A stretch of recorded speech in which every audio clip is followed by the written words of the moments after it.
comecemos. Eu fiz aqui umas breves notas, mas a primeira coisa que eu vou dizer, primeiro é bom dia a todos e a todas, e a segunda coisa que eu vou dizer é que fico muito contente de chegar à hora e de já ter tanta gente sentada. Ficamos muito contentes, portanto isto, se dúvidas houvesse que este encontro era importante, eu acho que ele se manifesta nesta vontade que temos de discutir. Bem, cabe-me a mim fazer umas breves palavras de abertura, depois do convite que o Moisés, o Vatani e o João, as pessoas que co-organizaram, mas por trás de coletivos, associações, cooperativas, a abertura deste evento aqui co-organizado com o Dinâmia 7.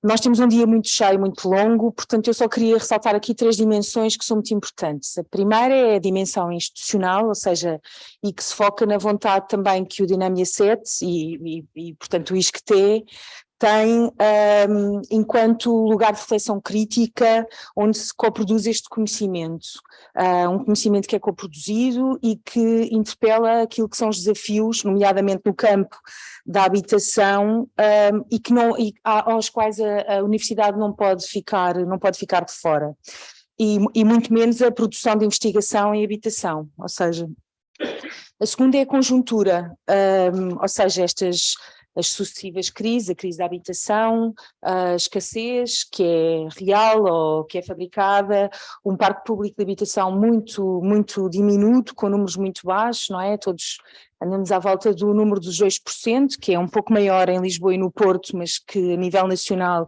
ele é muito, muito baixo. Os encargos brutais com a habitação que são crescentes e que nos empobrecem em todas as dimensões da vida. Portanto, este encontro não é só sobre ter um lugar para ter um teto, é muito mais do que isso. E, portanto, é urgente, eu diria mesmo urgentíssimo, pensar em modelos que são modelos não especulativos e que garantam o direito à habitação, novamente não só à habitação, a este teto, mas também à segurança de ter habitação no tempo e no espaço. Mas há muitas outras questões relevantes que também se pretendem discutir aqui, que o programa também revela. Eu sou arquiteta, portanto não posso deixar de fazer referência à questão tipológica, ou seja, nós temos que construir casas para os habitantes do século XXI, para as famílias do século XXI, para as pessoas do século XXI. O que é que isto significa em termos de alteração da tipológica, a questão urbana, num diálogo com o ambiente construído, que até agora foi sempre feito de uma forma que também se pretende que seja diversa e que desenvolva uma capacidade de transformar o território que se ocupa, não só o território do próprio edifício, mas que se espalhe pelo território da cidade, e uma questão muito premente, a questão ecológica, ou seja, e neste campo os inputs das cooperativas, e eu espero que isso também seja hoje um foco grande da discussão, são muito interessantes e são fundamentais para se caminhar para um verdadeiro modelo de neutralidade carbónica, que também passa pelo uso, não passa só pela construção, e sobretudo uma construção democrática, não é? Se nós pensarmos que os princípios da cooperativa são, o primeiro é a adesão livre e voluntária, mas sobretudo a gestão democrática dos seus membros, e portanto a intercooperação fazem destes modelos uma experiência que pode e deve relacionar-se com o debate sobre habitação hoje. Na semana passada, no Conselho Municipal para a Habitação da cidade de Lisboa, falou-se que na esfera da esfera de habitação construída pelas cooperativas, o contributo tinha sido 9.000 fogos neste último século. Sendo que agora se ambicionam mais alguns milhares, portanto nós, e não querendo obviamente reduzir a esfera desta discussão à cidade de Lisboa, Portugal é muito mais do que Lisboa, mas importa discutir com que modelo é que faremos isto. Por último, uma outra dimensão que é uma dimensão que é a dimensão relacional, ou seja, de uma maneira até um pouco mais filosófica. O ser humano é intrinsecamente cooperativo, nós só evoluímos porque cooperamos. E, portanto, sabemos isso hoje em dia porque olhamos para a história, porque olhamos para a biologia até, e, portanto, resta-nos trazer para o debate da habitação esta esfera diferente de fazer. Ou seja, o dia, agora falando em coisas pragmáticas, o dia tem 4 painéis temáticos, eles, portanto, o primeiro é o cooperativismo e a constituição de coletivos, depois passamos para as questões do financiamento e do enquadramento jurídico, à tarde as políticas públicas para as cooperativas de habitação e terminamos com o desenho participativo, arquitetura e construção. O que nós pensámos fazer foi fazer uma espécie de relato de cada painel que será apresentado no início da sessão que se segue. E, portanto, isto também porque percebemos que muitas vezes aos arquitetos interessa a parte do desenho, mas não interessa necessariamente a parte do modelo financeiro, e vice-versa. Há pessoas que se focam mais na questão do associativismo ou do cooperativismo, mas que não estão tão interessadas.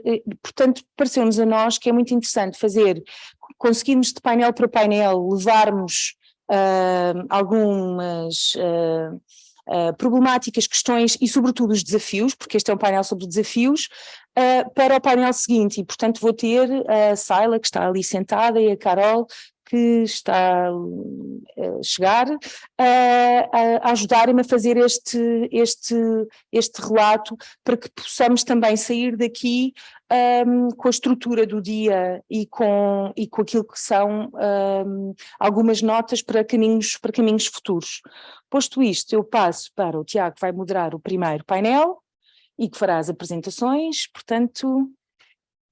Bem, bom dia novamente, tantas caras conhecidas. Eu começo, esta coisa de moderador, tenho sempre aqui eu gosto sempre de fazer mais da gente provocador, portanto vamos pensar um bocadinho como é que também conseguimos através de cada uma das experiências. E vou falar despacio, não? Portanto vou tentar falar sei que há uma tradução, mas ou seja, vai ser uma impossibilidade. Vou-me esquecer, mas vou tentar agora, vou lembrar, vou tentar falar um bocadinho mais devagar. Portanto, nós hoje temos aqui o Jorge Gonçalves, da Minga, o Manuel Moura, da Cooperativa de Construção SCG, e o Ander Zabala Gomes, da Sostra Civic, que está online connosco. Eu começo... Bem, isto é um tema, a constituição dos coletivos e também, diria também, o seu funcionamento, é um tema que todos nós, aqueles que fomos falando nos últimos anos sobre isto, têm filosofado bastante. Mas eu começo já de uma forma também muito prática, que aí há uns anos, quando me comecei a interessar bastante pelo movimento cooperativo, tinha duas respostas muito duras sobre a impossibilidade, e há uns anos, se calhar há 10 anos, há 7, 8 anos, tinha duas respostas sobre a sua impossibilidade sobretudo o movimento cooperativo habitacional, sobre a sua impossibilidade de implementação em Portugal. Uma, sobretudo, da administração pública, que era falar em cooperativas de habitação dá-nos pele de galinha. E isto não foi uma coisa que eu ouvi num município especificamente, ouvi em vários, de medo, de receio de trabalhar com o movimento cooperativo habitacional. E tinha muito a ver com a questão do funcionamento pós a constituição da cooperativa. Por outro lado, nas cooperativas ouvia sempre a história, muitas vezes histórias lindas de 30 anos na altura, portanto 40 anos de agora, histórias lindas de mobilização e de movimento popular, e que havia em muitas delas a determinada altura aquela história, mas aquele fugiu com o dinheiro. Portanto, tudo isto e agora que estamos aqui entre amigos e amigas, onde estamos a discutir o cooperativismo e como é que relançamos isto, é importante falar de facto sobre o funcionamento e sobre estes modelos. Portanto, eu começaria por vos perguntar, acho que é particularmente importante, que é, em primeiro lugar, como é que cada um de vocês se iniciou, já lá vamos ao como é que funciona, mas no fundo como é que começaram e quais é que foram as grandes questões de constituição, de constituição deste coletivo e do movimento para se formalizarem? Se calhar começa aqui pelo Manel Moura. Obrigado. Bom dia a todas e a todos. A ESG é uma cooperativa multissetorial que foi fundada em Braga em 2015. Nós iniciamos com 2 ramos cooperativos, o ramo cultural e o ramo de serviços, e só em 2019 é que alargamos para o ramo da habitação e construção. E fizemos-o porque nessa altura já tínhamos cerca de 400 cooperadores e muitos deles sentiam necessidade de encontrar alternativas à oferta de habitação que na altura existia em Braga e que já era bastante reduzida, quer em quantidade, quer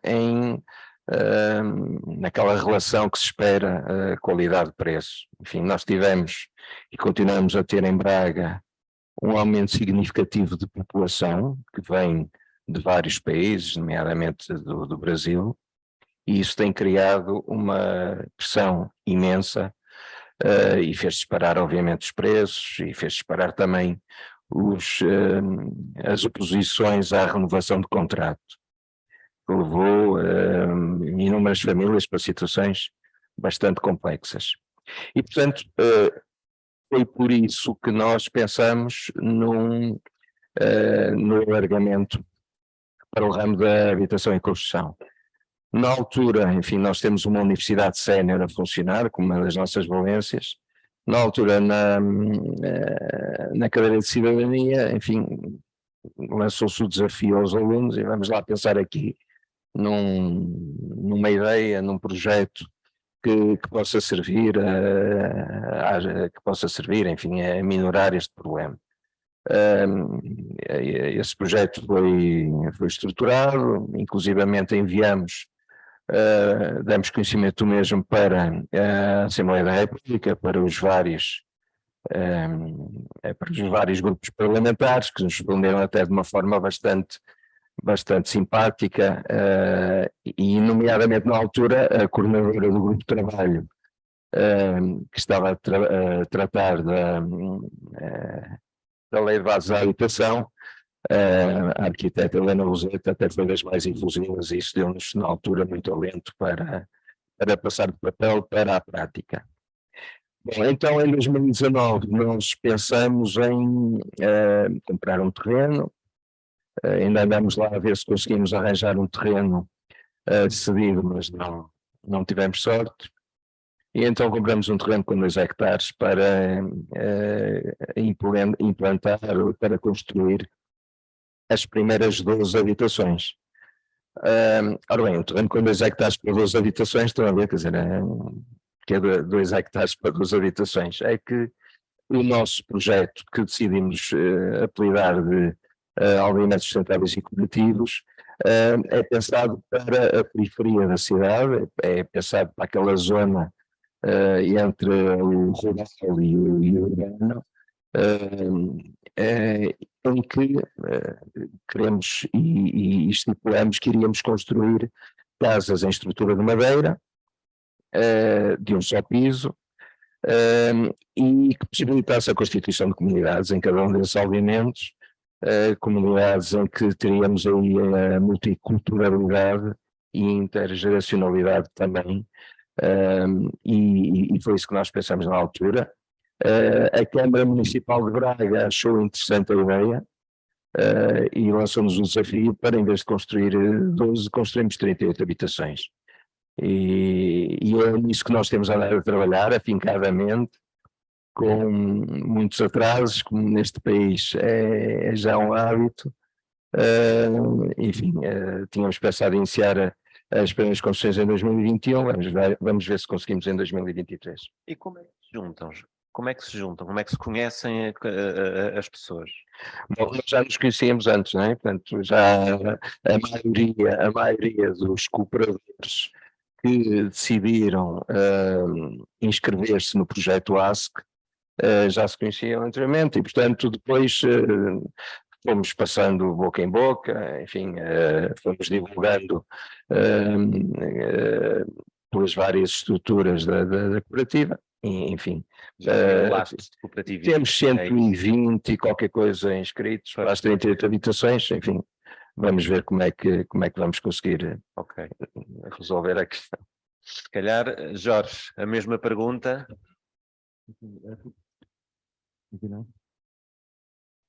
Ok, agora sim. Então, a Cooperativa Integral Minga, para quem não sabe, é em Montemoro Novo, perto de Évora, num contexto rural, e surgiu em 2015 também, na sequência de tentarmos perceber como é que se pode habitar no interior, como é que se pode reabitar em terras que estão a perder população, e, como é óbvio, tem a componente económica de rendimentos, mas a componente económica também tem o lado dos custos. E viver no interior, apesar da maior parte das casas estarem abandonadas, as casas não são acessíveis porque tem proprietários que são herdeiros que estão não sei onde, porque as pessoas mantêm as casas mesmo que abandonadas porque ou querem vender por muito, e a verdade é que o problema da habitação mantém-se, apesar de não haver esta densidade populacional como nas grandes cidades. Nós, na altura, em 2014, depois de pensarmos bastante, descrevemos um projeto que está no nosso site, que é a Cooperativa de Habitação Económica e Ecológica, a CHE, portanto, inspiradas nas CHEs, mas acrescentando um E. O nosso modelo passava por tentar conseguir ter basicamente um loteamento municipal, um acesso à habitação a qualquer pessoa de Montemor que precisasse, ou pessoas que estivessem a mudar para Montemor, mas em que a propriedade seria da cooperativa, e que as pessoas teriam fariam os seus investimentos para a construção das suas casas, poderiam um dia sair da sua casa se assim entendessem, as famílias, as pessoas, e poderiam reaver o dinheiro que investiram na construção, mas não poderiam vender e pôr a construção a vender no mercado ao preço que entendessem. Porque o que aconteceu com as cooperativas de habitação nos anos 90 foi a alteração da lei, porque penso na altura era o PS, a falar com uma cooperativa de habitação de Coimbra, que agora esqueci-me do nome, que me contaram esta história, que nos anos 90 este PS que criou esta lei de bases foi o mesmo que criou a possibilidade das cooperativas venderem propriedade aos seus membros. E, portanto, a partir daí, as pessoas quiseram as casas em seu nome e portanto, começaram a vender as casas e voltaram a pôr as casas todas no mercado especulativo, e em Montemor aconteceu o mesmo. Nós temos uma cooperativa de habitação e as pessoas depois puderam ter acesso à sua própria casa e pronto, as casas estão à venda por preço que for. Falámos com a Câmara durante vários anos, identificámos um terreno perfeito no centro da cidade que estava parado, que era para ser um loteamento parado para construir este loteamento municipal de gestão cooperativa, que daria para construir 40 lotes. A Câmara de Montemor, a PCP, nós fomos para Montemor acreditar que havia algum leve de interesse no direito à habitação por câmaras PCP ou da dita esquerda. Claro que foram-nos arrastando durante vários anos, bastava comprar um terreno de 200 mil euros e tínhamos terra para 40 casas, portanto 5 mil euros por casa, pagava-se de volta à Câmara, não estávamos a pedir nada de especial, e está mais que identificado o problema da habitação em Montemor. Claro que nos foram arrastando, até que percebemos que estávamos a mentir e que não havia interesse nenhum, até que a dada altura percebeu-se mesmo que não queriam mesmo avançar, pronto, depois de fazerem perder imenso tempo. Porque obviamente que a maior parte dos políticos que estão no poder municipal estão interessados estão no mercado imobiliário, diretamente estão no mercado imobiliário, sabem como é que as revisões do PDM são feitas, sabem mais melhor que ninguém quais são as áreas de expansão e não de expansão de uma cidade, e portanto já compraram as terras, eles e os amigos das revisões do PDM, como ainda agora aconteceu em Montemor em 2021, e que pronto, a gente vê o que acontece. E basicamente percebemos que não podemos muito contar com as câmaras, nem com o sentido, e acho que é dos cooperativos de habitação e da verdadeira autogestão, que isso vai tirar muitos lucros a muita gente. E, portanto, penso que o cooperativo temos de ter muito cuidado. O cooperativo já foi apropriado várias vezes, vai continuar a ser apropriado. Os bairros do PS que agora estão no poder por todo lado, na nossa Câmara também, já começa a falar e piscam de olho, dizem que vão fazer um loteamento municipal, Mas já sabemos que se calhar tem que criar uma cooperativa para fazer o seu próprio time municipal, ter os seus próprios empreiteiros a fazer o time municipal, muita gente vai ter alguns que estão aí para estas vidas, que vêm com estas novas leis e com a teoria da lei de bases para a habitação, que cada vez mais entendo que é uma farsa. Entretanto, fomos contratados, a nossa equipa de arquitetos, e só fomos contratados pela Câmara de Évora, que é a Câmara de Évora, que é a Câmara de Portugal, a fazer portanto, foi a Câmara a ter acesso aos financiamentos destas novas leis todas, e nós e temos uma equipa que está a fazer a parte da comunicação e de acesso à população, da promoção destas.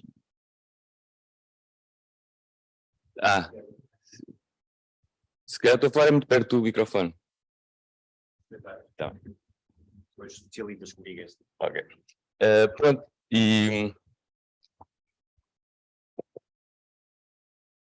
e o que vemos é que realmente estas novas leis parecem ser uma transferência de rendimentos para os proprietários. Porque o que está a acontecer é que vai haver grandes financiamentos, é que os proprietários podem reabilitar as suas casas, que já são gente com pouco dinheiro, normalmente, e depois e durante X anos têm que fazer arrendamento acessível, ou o que for que queiram chamar, e depois passado algum tempo é deles, com os nossos impostos. Portanto, isto não nos parece que seja qualquer tipo de real tentativa de lutar pelo direito à habitação. O direito à habitação não é um processo de assistencialismo, é um processo de autoempoderamento, é um processo de autonomia, não é sobre habitação social, não é sobre o Estado dar casas às pessoas, é sobre simplesmente as pessoas poderem resolver os seus problemas sem a especulação que deriva dos PDMs e da forma como se distribui os direitos da construção. Não precisamos, e é isso, o que me parece que vamos estar a entrar é neste socialismo de habitação, que vai pôr outra vez as pessoas à mercê do Estado, e o que nós temos e o que as cooperativas são modelos de auto-organização autónomos politicamente, não dependem de nenhuma estrutura, e o que nós vemos cada vez mais é a possibilidade de realmente não precisarmos de câmaras nenhumas para financiarmos o que é que seja. Ainda agora tivemos uma reunião com a GoParity, que é uma organização de financiamento social aqui em Portugal, felizmente que existe e parece bastante bem estruturada, que financia projetos de habitação. Poderemos fazer uma série de outras coisas sem depender, portanto, destas estruturas. Aquilo que a nossa experiência foi vendo é que a nossa boa intenção, na verdade, por lá estão pessoas que sabem mentir muito bem, que são políticos, né? Foram treinados para dizer o que não pensam, e para nos arrastar. Não, é uma seleção natural, desculpem, mas é verdade, eu passei por isto, estou frustrado, são 10 anos a viver em Montemor, a tentar que Montemor não perca a população, a tentar que as pessoas possam ter acesso à habitação, e depois quando vemos estas pequenas traições realmente é difícil. Só para concluir, porque é que a habitação é tão importante para nós? O tempo é a coisa mais valiosa que nós temos na vida. Se o tempo for dado simplesmente a trabalhar para os outros, a fazer o que os outros querem que a gente faça, nós não temos uma vida. Nós somos basicamente uma peça de uma mecânica numa estrutura pré-feita em que existe quem controla o nosso tempo. A habitação é uma coisa básica, obviamente, por isso é que se pode especular na habitação. Toda a gente precisa de uma casa, por isso eu posso puxar o preço ao máximo até que houver alguém que possa pagar. Por isso é que se criarmos um rendimento básico e incondicional, que agora está muito na voga neste novo socialismo também, vamos ter basicamente especulação nos preços da habitação se não houver fazer nada no aspecto da oferta da habitação coletiva. E, portanto, para termos mais tempo livre, temos de ter habitação a preços acessíveis. Nós fizemos o nosso modelo de construção com materiais ecológicos, dá à volta de 50 mil euros para ter um T1, que pode-se ir ampliando. Pronto, se é maior ou menor família, mas estamos a falar de uma renda de 70 euros, 100 euros por mês, ao longo de 20 e tal anos. A casa dura 100 anos, por isso nem precisamos pagar uma casa em 25 anos. Portanto, uma renda de 100 euros por mês para uma família, é 2 dias de trabalho, se calhar, para cada um do casal, e não é como estamos hoje em dia a gastar metade do nosso tempo para pagar uma renda e está com medo de desafiar um patrão que nos quer pagar menos ou que nos quer dar piores condições, porque não sabemos onde é que vamos pôr a nossa família e os nossos filhos no dia a seguir, quando damos a nossa opinião. Portanto, a habitação é fulcral para a nossa independência, para a nossa autonomia de pensamento, para a nossa autonomia de como utilizamos o nosso tempo, para o nosso desenvolvimento pessoal, espiritual, social. para o nosso convívio uns com os outros, para realmente podermos competir, cooperar e não competir, porque nós estamos a competir porque estamos todos à rasca. E, portanto, é assim que o Estado quer que a gente esteja, e não venham com ilusões, porque estas leis veio vindas de quem vem, partidos altamente corruptos, que está mais que provado que têm muitos interesses, obviamente que são feitos com outros interesses, e, portanto, é o alerta que quero dar por ter sido enganado durante tanto tempo. Não confiem, porque este negócio é o que vale mais dinheiro neste país, e para termos tantos escravos, precisamos que as pessoas não tenham casa. Ander, olá. ¿Entiendes lo que digo? Bueno, casi, o sea, sí, te entiendo, pero casi prefiero si me haces la pregunta en castellano. Pronto, vocês têm uma experiência grande a criar e a apoiar cooperativas, não é? No Sostra Civic. E queria-te ouvir falar um pouco sobre isso. Como é que, no fundo, estamos aqui a falar de constituição de coletivos, portanto, como é que vocês fazem esses processos?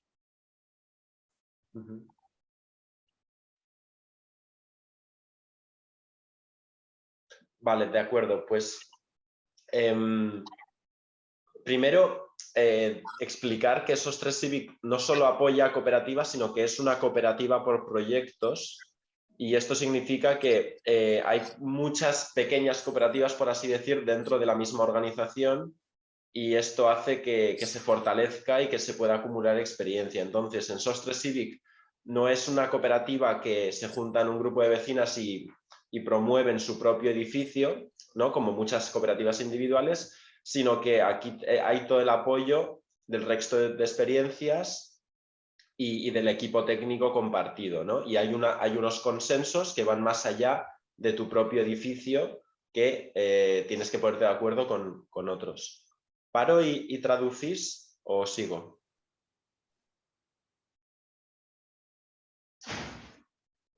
É preciso tradução, não? ¿Perdón? Podes continuar. Vale, perfecto. Entonces, en Sostre Civic ahora mismo somos más de 1000 socias. Hay como unos 7 proyectos en convivencia y 10 en construcción o en desarrollo.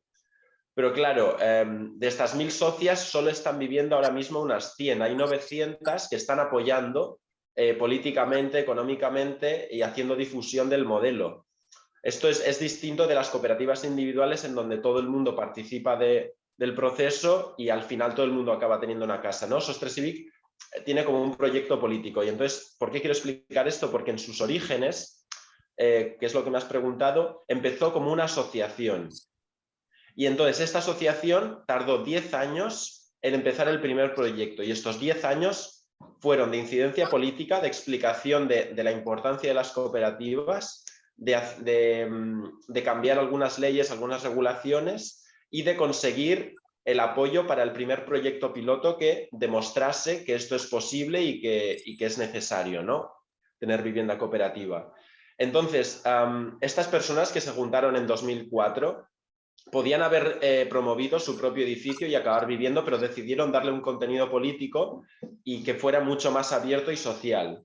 Y entonces, a partir de esta asociación, después, 6 años después, se constituye la cooperativa en 2010, y en 2018, realmente hace muy poco, entran a vivir las primeras vecinas. Entonces es un proyecto largo porque vas contracorriente, hay muchas condiciones que te impiden, pues para empezar, la cultura misma, la cultura de la propiedad que hay en España, y al final, pues es eso, ¿no? O sea, es un trabajo de hormiguita, de poco a poco, y de construir esta tradición cooperativa, pues como lo hicieron en otros países hace 100 años, ¿no? Y nosotros tomamos de ejemplo los ejemplos de Dinamarca o de Uruguay, las FUCBAM de Uruguay, también muy ligadas al movimiento popular, como habéis comentado antes. Entonces esto es un poco los inicios. Los inicios no va de construir directamente, sino de crear las condiciones para luego poder replicar el modelo. Ok, mas pergunto-te, no fundo, como é que começa a ideia da Sostre Civic? Ou seja, o que é que vos junta? Qual é a cola? em 2000.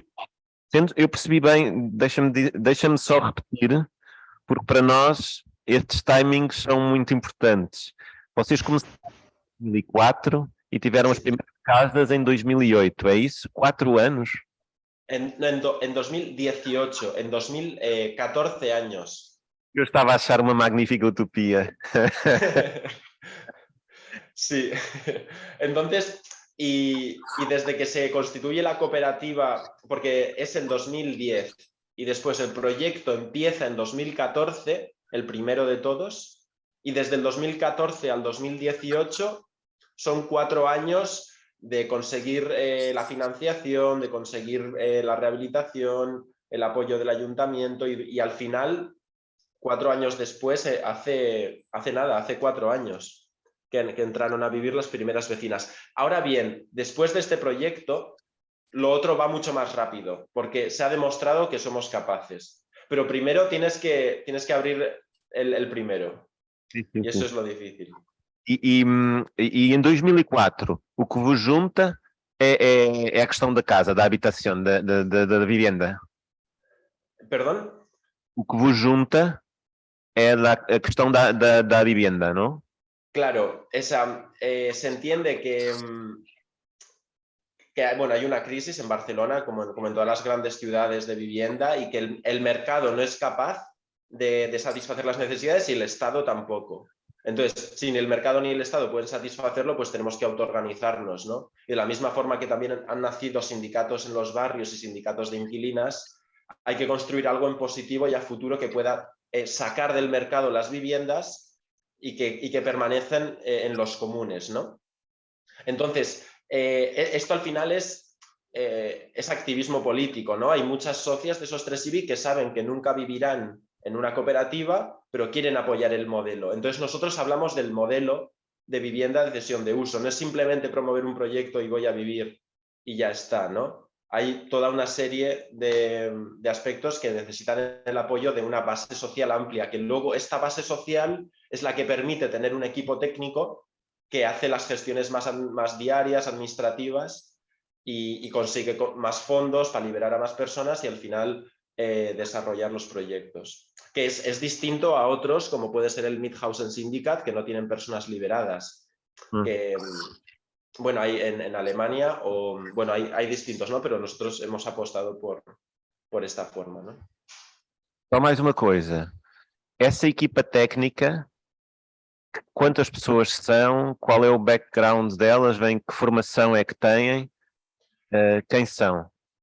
Pues todo empezó liberando una persona con las cuotas mensuales que pagan las socias en 2004, 5, 6, para que consiguiera más subvenciones, ¿no? Entonces era para presentarse a fondos del Estado y después hacer estudios técnicos pues para ayuntamientos o para grupos que querían promover una cooperativa, bueno, en un proyecto en nuestro caso, ¿no? Que es parte de esos 3 IBI, y entonces ver si es viable, qué necesita, si el suelo es adecuado, si los números salen. Entonces, todo este estudio técnico que se hace antes de empezar a acompañar a un grupo es lo que necesitaba pues tener 1 o 2 personas liberadas, y después vas liberando otras personas para administración, para comunicación, y así el equipo crece, ¿no? Pero lo primero es buscar una persona para buscar fondos y los estudios técnicos previos.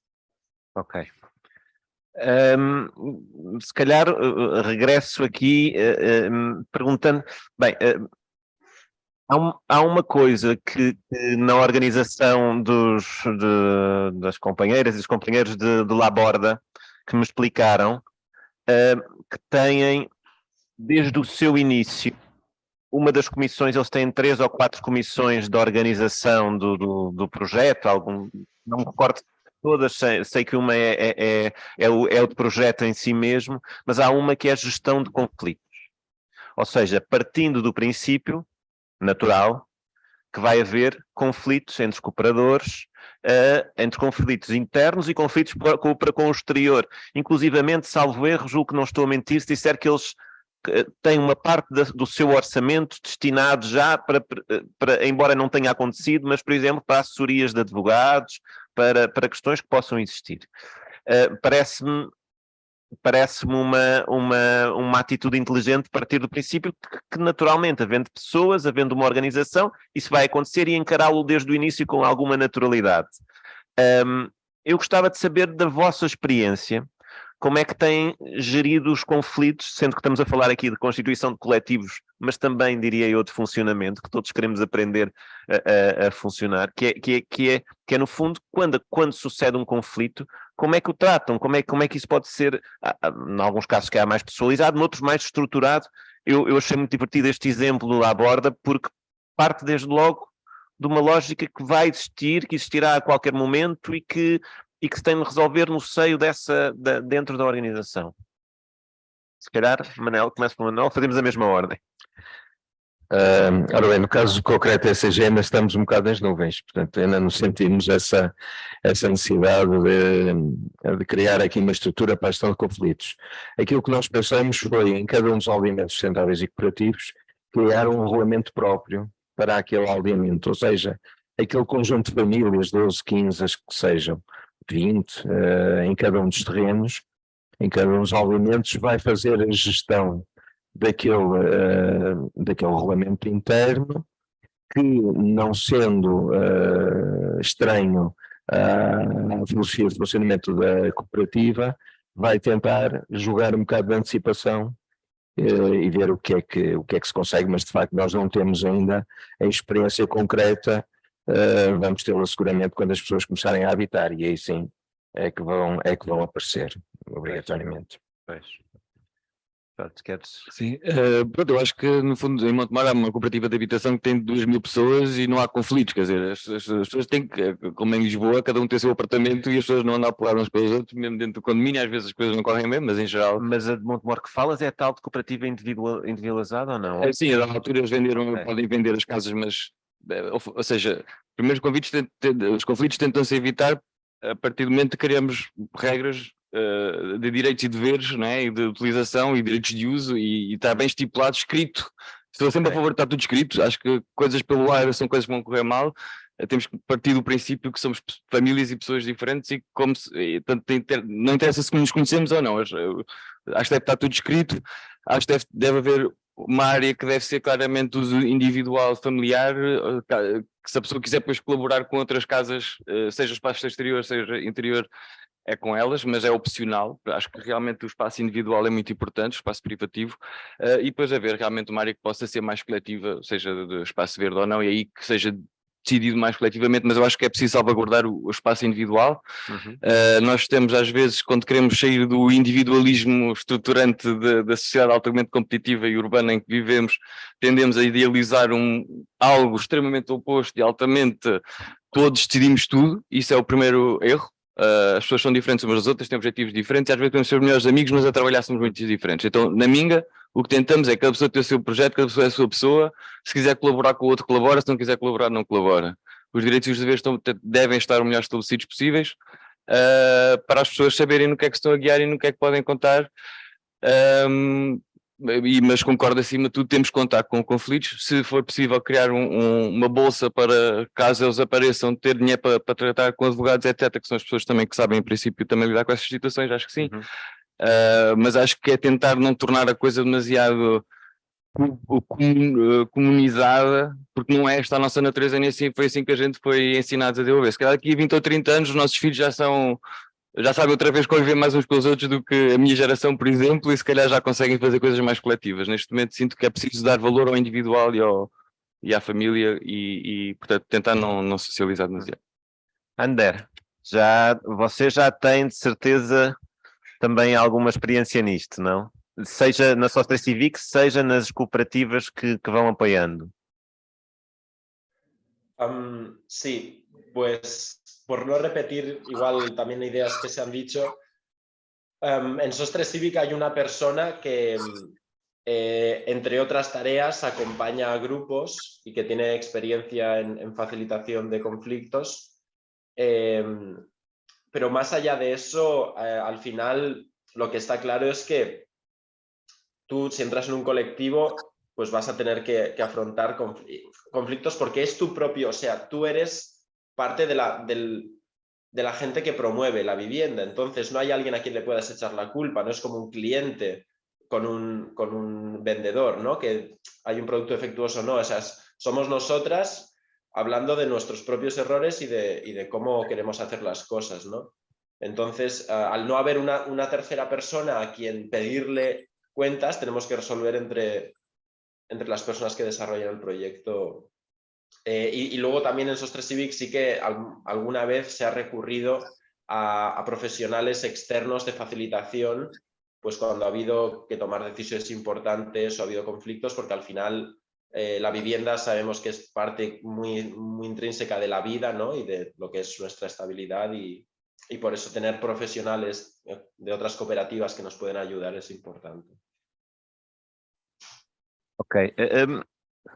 Dos temas que, sobretudo no cooperativismo habitacional, e quando se trata da construção destes coletivos, dos temas que vai sendo abordado e que seja de fora para dentro, como de dentro para fora, tem a ver com tudo bem, mas nós quando nos constituímos como pessoas como nós. E quando digo como nós, digo ainda assim intergeracional, mas que politicamente há um conjunto de princípios que nos podemos entender. No entanto, dos projetos cooperativos, de cooperativas de habitação que eu acho que são mais interessantes e que aspiram a construir para fora no fundo desta bolha, tem sempre algumas dificuldades, muitas vezes constituindo-se também em sítios, até de alguma forma em condomínios, porque depois a qualidade de vida é tamanha a determinada altura nesses projetos, e eu falo em projetos sobretudo na Europa Central, na Alemanha, Dinamarca, onde as cooperativas não são nada vistas com uma lógica, como é muito vista cá, uma lógica muito equiparável à habitação com custos controlados, à habitação social, mas são produtoras de casas com grande qualidade de espaço e que depois também elas se constituem como zonas, nichos para classes médias altas. E no fundo, que estratégias é que vocês veem, isto é uma pergunta também para os três, que estratégias é que vocês veem para almejarmos ser também um reflexo da sociedade, ou seja, conseguir envolver nestes processos, por exemplo, pessoas despolitizadas.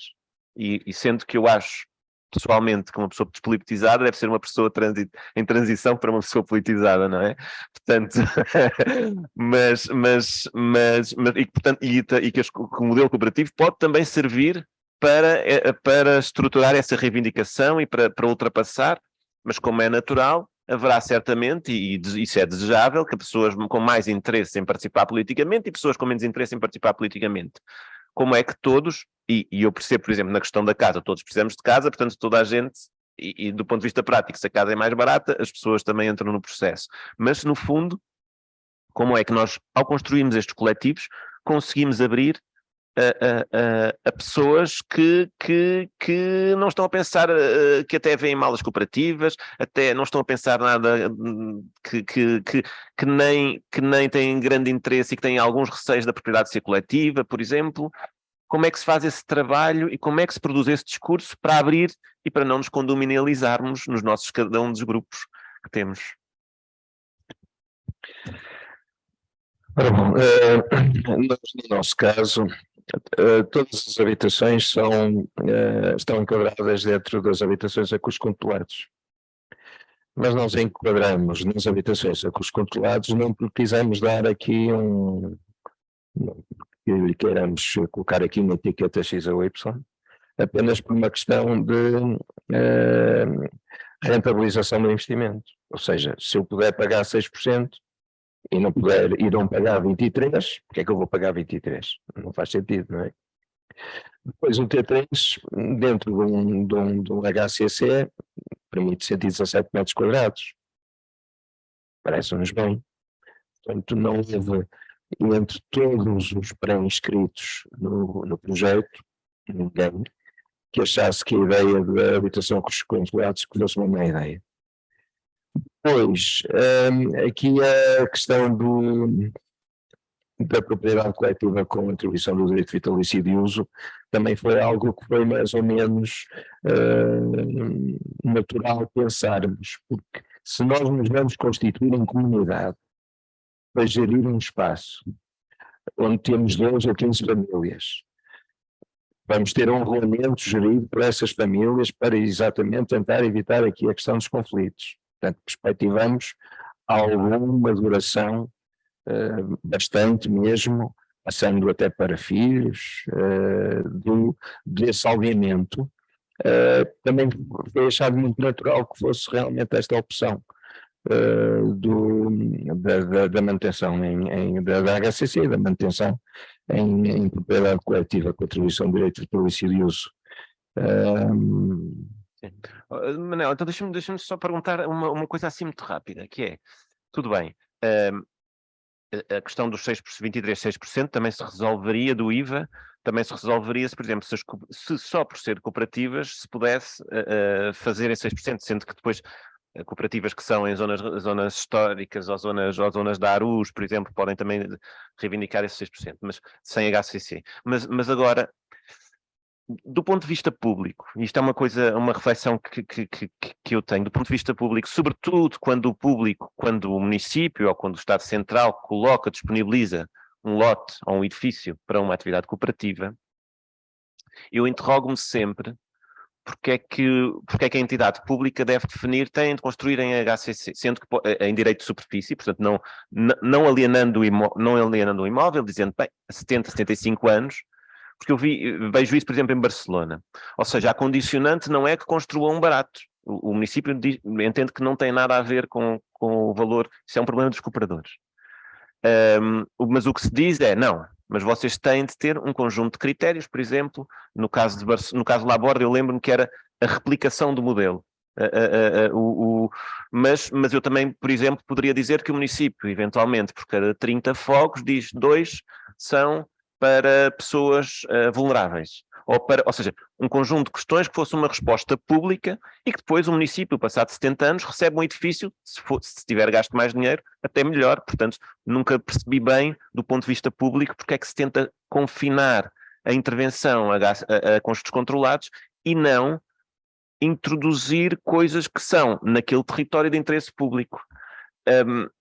Isso faz sentido ou não? Ou seja, eu percebo, o teu argumento foi muito na lógica para nós fazia sentido porque era mais barato e os cooperadores queriam, e aí tudo bem.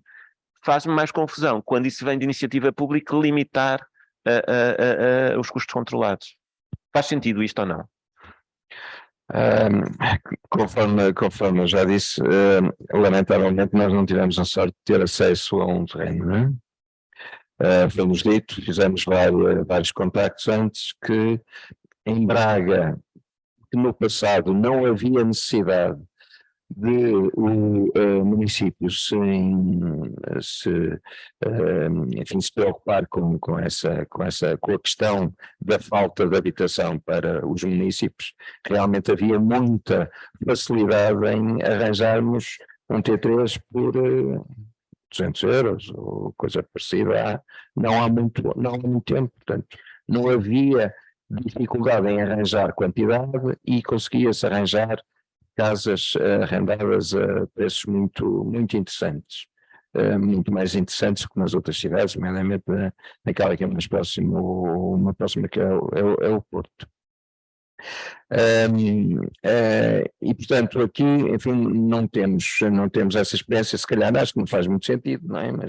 Mas realmente é aquilo que normalmente acontece. Aliás, eu lembro-me que uma cooperativa chamada Brácar Augusta, que construiu N fogos, N moradias e depois N apartamentos, a autarquia da altura atribuiu-lhe o terreno para que pudesse efetivamente fazer as construções.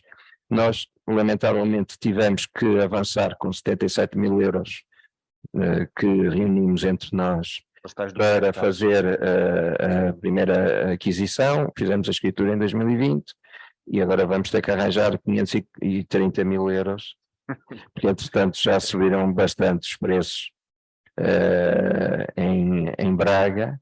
dos terrenos para avançar para a segunda opção. No nosso caso, por acaso, esta questão do HCC acabou por ficar um bocadinho ultrapassada, porque como nós integramos a Estratégia Local de Habitação de Braga, já beneficiamos automaticamente do IVA reduzido. Já vou a ti, vamos só baralhar um bocadinho. Ander, se calhar, posso-te perguntar esta questão quais é que são, e em Barcelona, como isso se colocou, e eu não sei se disse bem, que condicionantes, quando o município disponibiliza o terreno ou o espaço para as cooperativas iniciarem, que condicionalismos, o que é que propõe, o que é que exige que as cooperativas tenham ou façam? Pues son los mismos requisitos o condiciones que para la vivienda pública. Es decir, no puedes tener otra vivienda, esta tiene que ser la que uses habitualmente y no puedes tener más de X número de ingresos, que es bastante alto, pero bueno, o sea, que no puedes simplemente cobrar muchísimo y formar parte de estas cooperativas. Lo que es un problema en estos casos es que a la vez que no puedes tener unos ingresos muy altos, la aportación inicial, como habéis dicho, es muy cara, ¿no? Puede llegar hasta los 30.000-35.000 euros. Entonces es como, vale, tienes que entrar dentro de las condiciones sociales, pero tienes que haber podido ahorrar. Entonces es un poco difícil. Ahora hay subvenciones específicas para esta aportación inicial, después de un trabajo que hemos hecho, pero bueno, sigue siendo un reto, ¿no?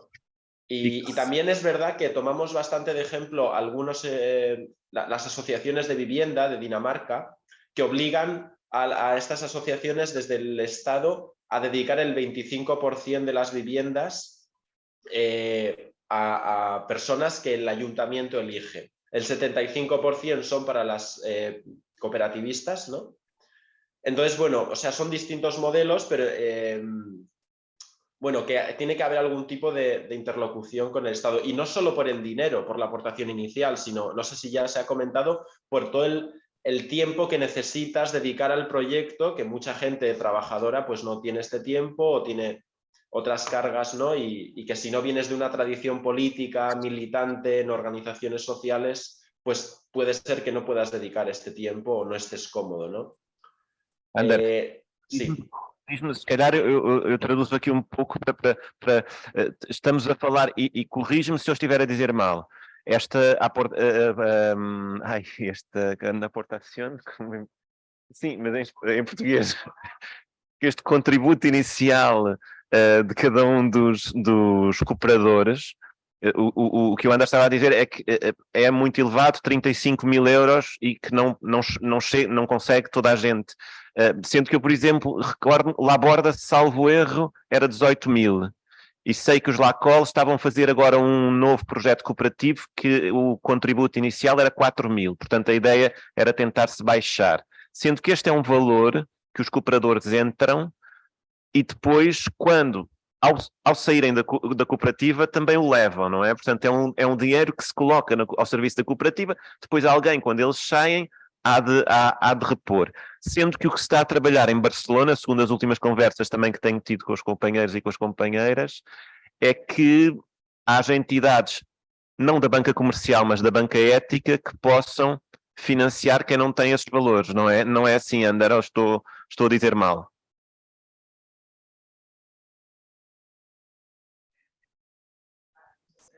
No, la banca ética financia el 70%. Entonces, esta entrada inicial tiene que ser de ahorros de las personas y una condición es que no pueden financiar esta parte. Ok.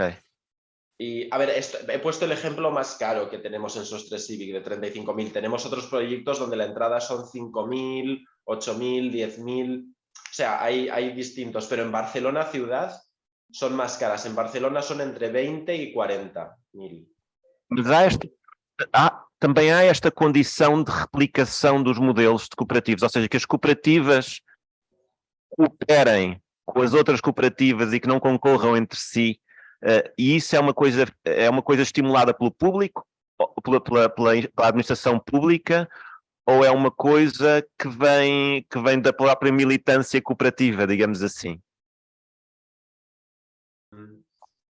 Bueno, un poco las dos, es decir, nosotros como sector nos presentamos unidas de cara al Estado, ¿vale? Tenemos una confederación, una sectorial de la red de economía solidaria y de la cual forma parte Sostre Civic, pero también otras entidades importantes.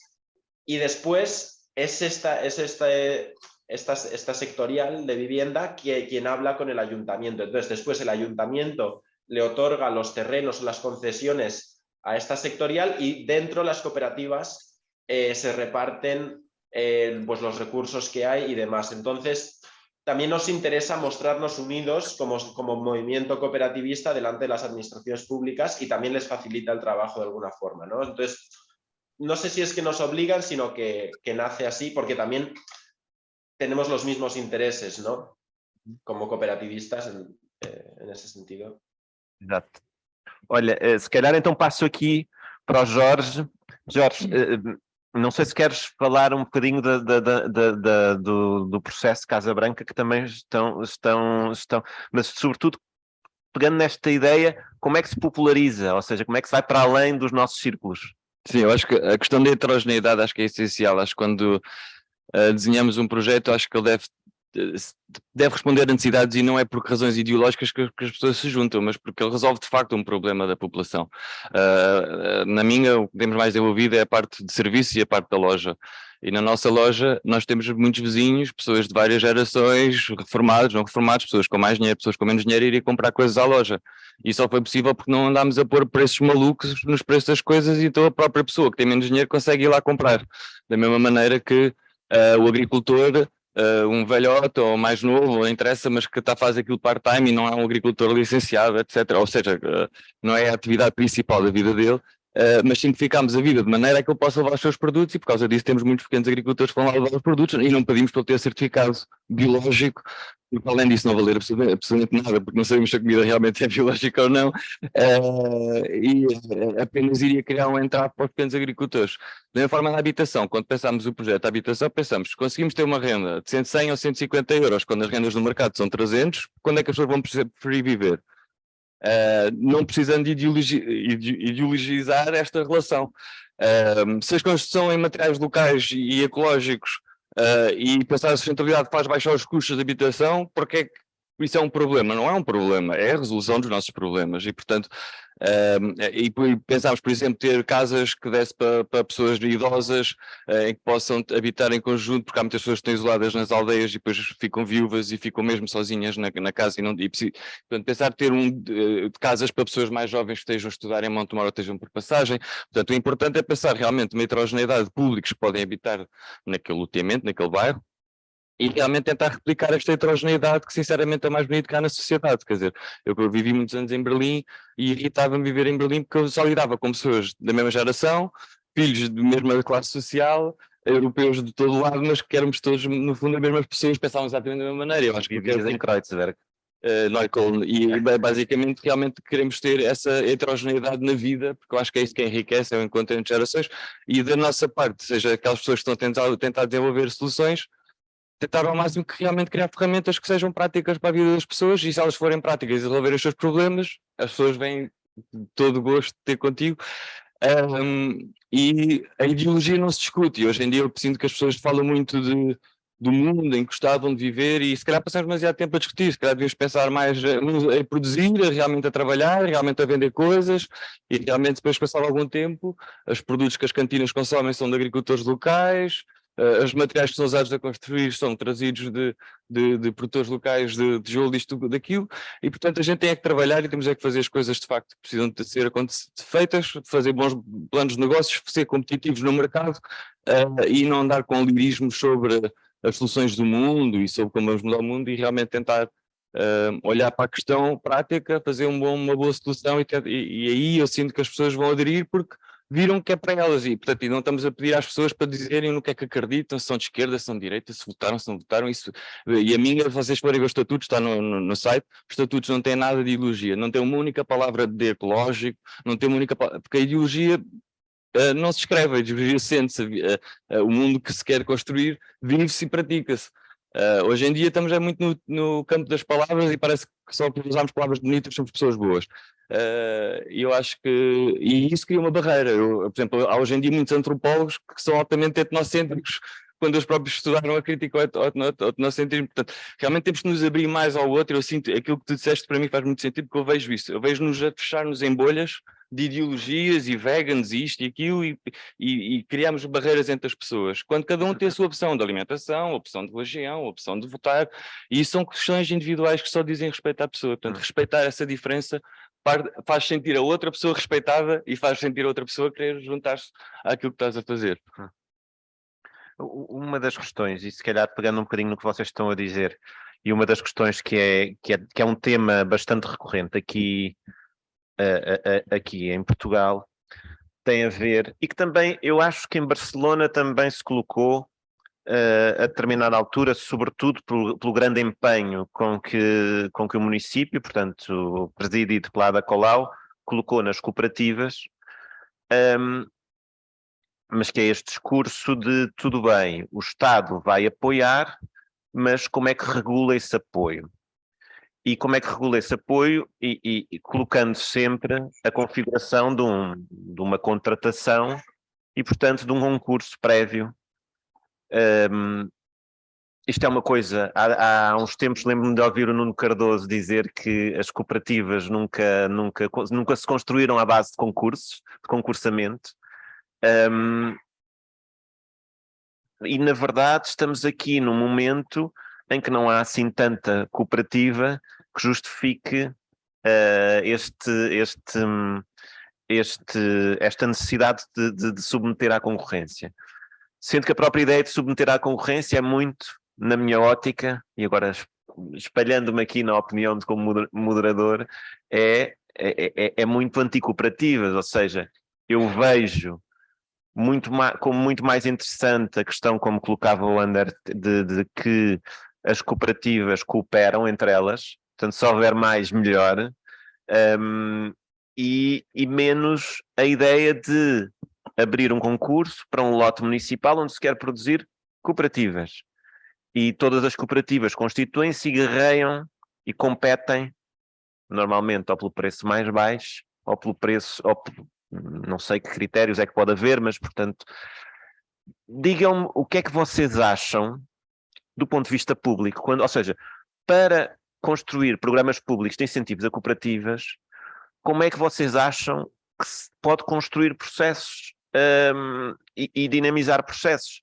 Eu digo-vos já para mim, por exemplo, o Estado deve definir como objetivo das cooperativas que se iniciam a sua replicação, ou seja, que se tirem dados sobre a forma como se construiu e que a partir daí se consigam construir outras, que essas cooperativas tenham também a possibilidade, como o Sostra Cívica aconteceu, que é iniciar um processo, como acontece convosco, iniciam um processo, depois veem que há necessidade de mais e continuam. E esse fator de motor, para mim, é fundamental e deve ser um objetivo do Estado quando constitui as cooperativas. Mas que outros temas, pode ser este tema faz sentido, digam-me vocês, Vossa Justiça, que outros temas é que do ponto de vista público, nós, enquanto Estado, devemos defender que as cooperativas estejam sujeitas a esse...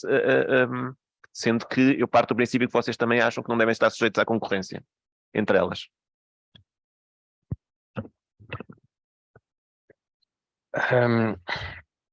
Ora bom, para ser muito sincero, eu acho que neste momento as cooperativas precisavam era de mais ideias de como apoiar a cooperativa e não como colocar regras à entrada ou à concorrência, eventualmente. Portanto, nós na SCG também damos apoio a microempresas ao nível de tecnologias de informação e sempre utilizamos o open source. sempre promovemos o open source, a utilização do open source. E isso foi algo que nós também implementamos quando avançamos com o projeto ASC. Portanto, os alimentos sustentáveis e cooperativos, nós estamos fartos de falar no projeto e de partilhar com todas as pessoas que demonstraram interesse, e sempre que nós temos a oportunidade de falar, nomeadamente nós somos membros fundadores da Rede Portuguesa de Economia Solidária também, que foi fundada em 2015, e temos partilhado bastante toda a informação que temos disponível, e se não partilhamos mais é porque ainda não temos, mas acho que neste momento aquilo que faz falta mesmo é apoio. Uma das coisas que eu acho estranhíssima, desde que nós largamos em 2019 para o ramo da habitação e construção, não tenho ideia da constituição de nenhuma cooperativa de habitação em Braga desde essa altura. Acho até que nem nenhuma outra cooperativa, ou se foi criada uma, foi massa. Não, acho que isso reflete realmente a perversão de entrada do Estado no meio cooperativo, porque não existe nenhuma concorrência numa alguma coisa que é direito universal, um direito universal ao acesso à habitação. Portanto, as cooperativas só têm que criar projetos de habitação se houver essa necessidade no território e nas pessoas que existem, e há terra para todos.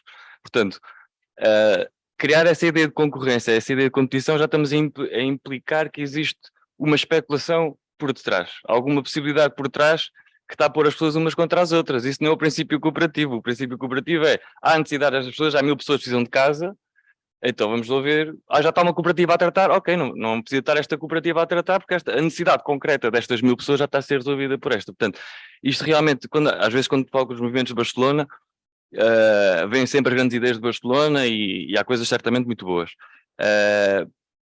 Mas a entrada deste poder político em Barcelona, para mim, parece-me outra vez esvaziar o poder autónomo e a autonomização das pessoas, e eu acho que é a política a tentar corromper de uma nova maneira, porque as cooperativas são perigosas para o Estado. É uma história que tem 160 anos, mais de 160 anos, e que sempre criaram o seu espaço próprio e que se tentou sempre muitas vezes mandar abaixo. E, portanto, ainda agora nas cooperativas integrais, que fazemos parte, etc., começa a haver interesse político nas cooperativas integrais, mas a gente sabe que assim começar a entrar dinheiro de Estado nas cooperativas integrais, vai haver sempre aqueles de sempre que estão mais interessados no dinheiro e que sabem mentir bem, e que vão estar a subir dentro das estruturas. Mas quando as estruturas são autogeridas e autofinanciadas e não dependem de nenhuma estrutura, só depende de quem realmente trabalha. Jorge, quem defendes que não haja apoios do Estado vocacionados para isto? Eu acho que acima de tudo o Estado deve deixar as pessoas exercerem o seu direito natural à habitação. E é político. E, não, obviamente qualquer ser que nasce tem este direito, qualquer ser que nasce tem direito à água, acesso à água, e qualquer ser que nasce tem direito à terra para poder cultivá-la. Isto são princípios básicos da sobrevivência, senão não vamos conseguir viver, portanto, por isso é que são considerados direitos universais. Mas deve haver um apoio no sentido, é um direito também das cooperativas, é isso que estás a dizer? Não, é um direito humano, não é preciso haver cooperativas para nada, o que é preciso é exercer, neste caso existe um instrumento legal chamado cooperativa que permite uma série de coisas, mas o que importa realmente é o direito humano de ter um lugar para viver e ter um autossustento. Por exemplo, nós temos o alvará de construção, a Minga pode construir as suas próprias casas, ou seja, eu construí a minha própria casa com o meu próprio alvará de construção, com o alvará da cooperativa. E, portanto, nesse sentido considero que o Estado deve se meter o mínimo possível.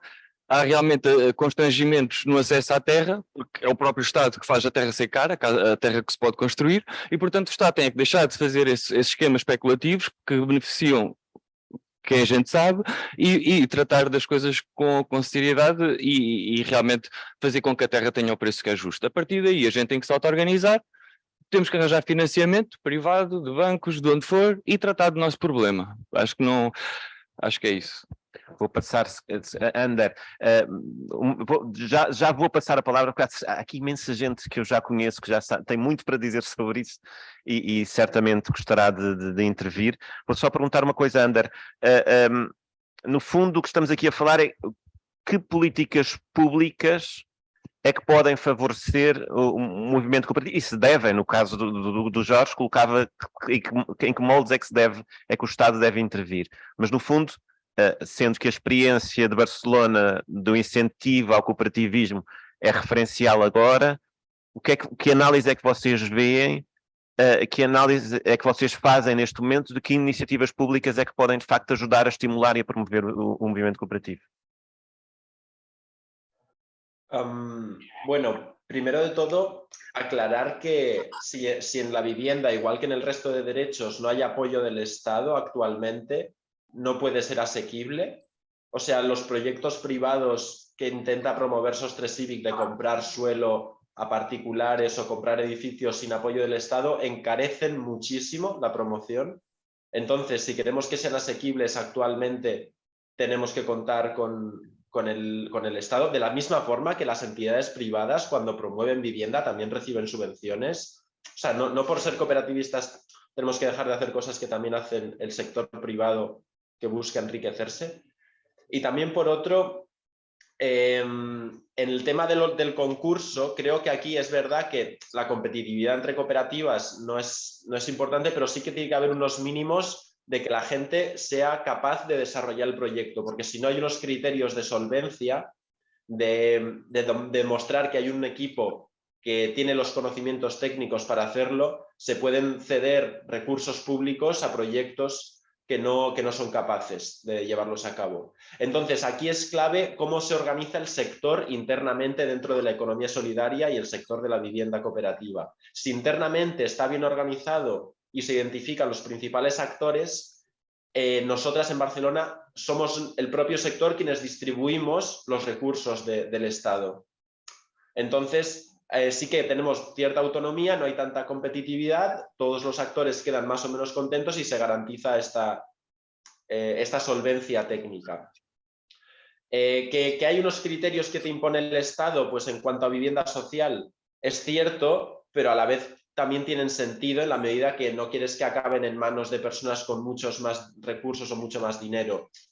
No es tan problemático, y sobre todo porque sería imposible sin el apoyo del Estado en esta fase inicial, y sobre todo, y ligándolo ahora con la pregunta de las políticas públicas, sin una política de regular los precios del suelo, de regular el mercado de la vivienda, si tienes que competir con promotores privados, es muy difícil. Entonces, ¿qué políticas públicas pueden favorecer?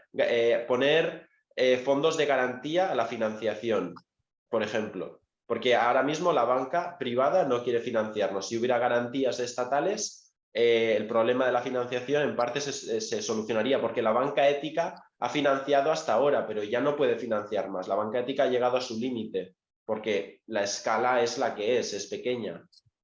Y si queremos replicar esto a largo plazo, o bien hacemos crecer la banca ética, que también estamos en ello, o conseguimos garantías. Y después, financiación directa del Estado. O sea, desde el 2008 hay una política en España que es que no se puede financiar proyectos de vivienda con dinero público, pues por todo el tema de la especulación, ¿no? De cómo explotó en 2008, pero que no tiene sentido para las cooperativas porque son proyectos sin ánimo de lucro que desarrollan vivienda social. Entonces, estas dos líneas muy importantes, y también aclarar el marco jurídico, porque cuando hay un marco jurídico bien determinado y bien redactado, da seguridad también a las entidades financieras a seguir financiando los proyectos, ¿no?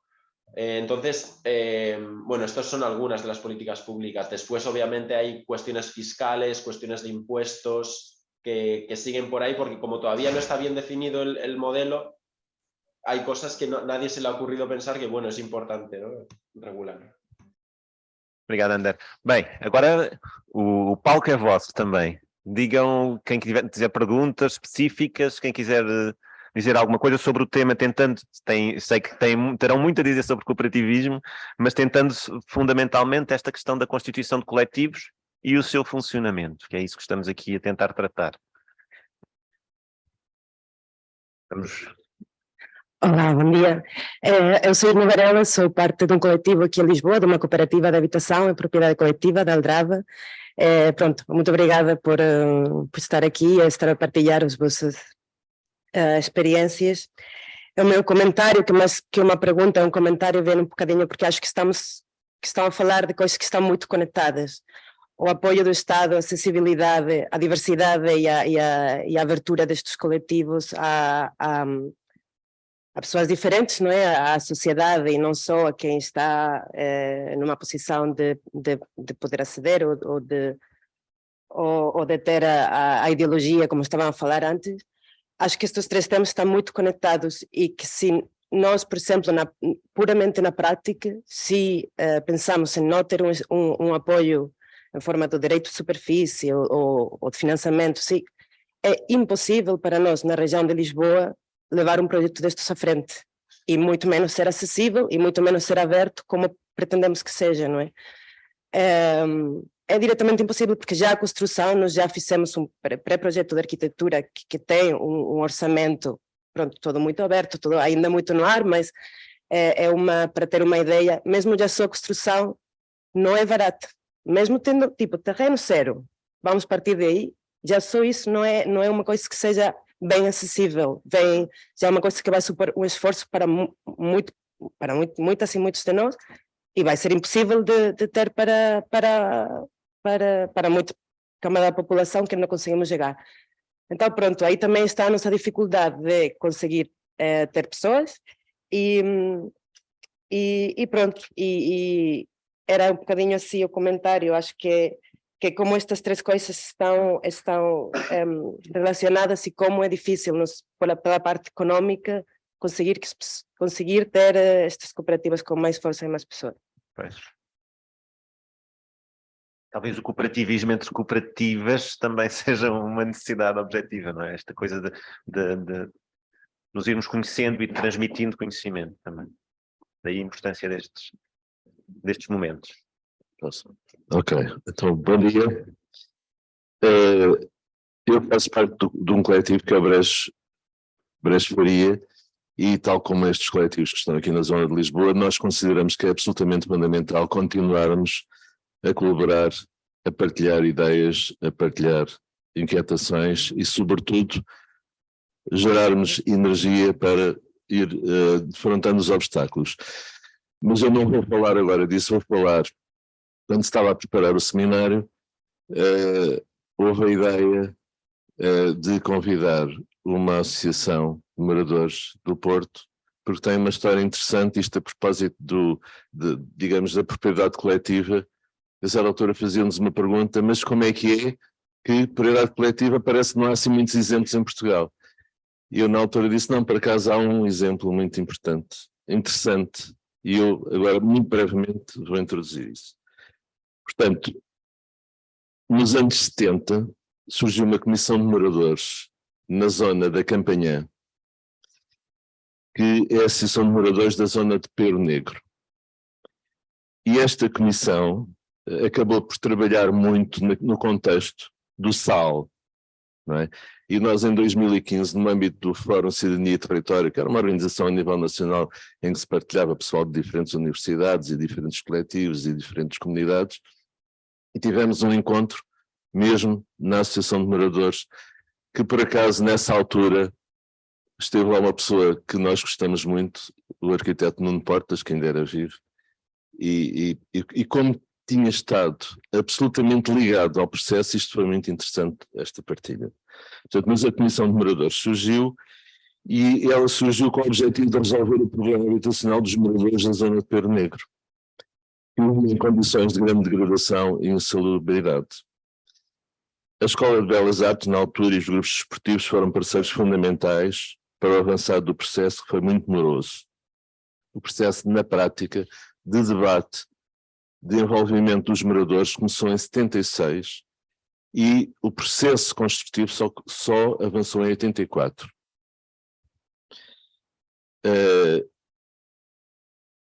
E, portanto, para a construção de 96 fogos. Construíram um pavilhão, criaram uma sede da associação, que foi mesmo planeada, uma creche e jardim de infância, e o interessante, a Câmara Municipal forneceu terrenos a 1000 escudos por fogo, na altura. Este projeto é propriedade coletiva da associação.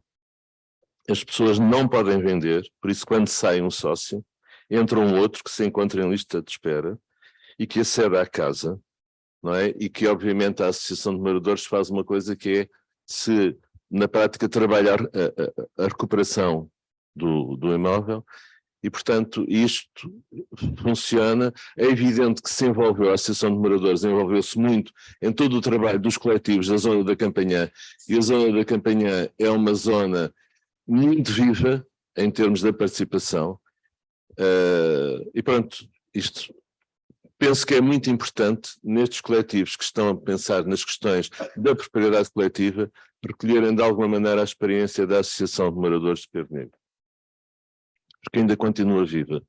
E o presidente da associação, o Sr. Hildebrando, é uma pessoa que estava para vir, depois não conseguiu estar. Estava a estar neste painel. Está. Ok, tudo bem. Julgo que não há mais inscritos, portanto... Ok. Bom dia, gostava de perguntar ao Jorge Daminga, fez referência ao contributo inicial que os cooperadores podem dar para a construção da casa. Como tem uma cooperativa setorial, não sei se isso é uma coisa específica das cooperativas setoriais ou se é extensível a qualquer cooperativa de habitação, de construção e habitação. Gostava de lhe perguntar se há um limite mínimo e máximo para essa contribuição inicial, se há pessoas que não pretendem habitar, mas que se interessam pelo o valor social do projeto e que também podem contribuir com algum valor, e portanto se depois podem recuperar esse valor a qualquer momento, mas sobretudo se isso é uma questão específica das cooperativas setoriais ou se pode ser generalizável a todas as cooperativas de habitação. Eu tenho 2 inscritos. Aquele senhor, sim, depois o Bernardo. Bom dia, meu nome é Luís Arruda, eu sou cooperador de uma cooperativa designada Caos e gostava de questionar a mesa se, uma vez que não houve aqui nenhuma referência ao modelo de cooperativa em co-housing, se tem experiência e se nos pode reportar algo sobre isso, enquanto modelo cooperativo.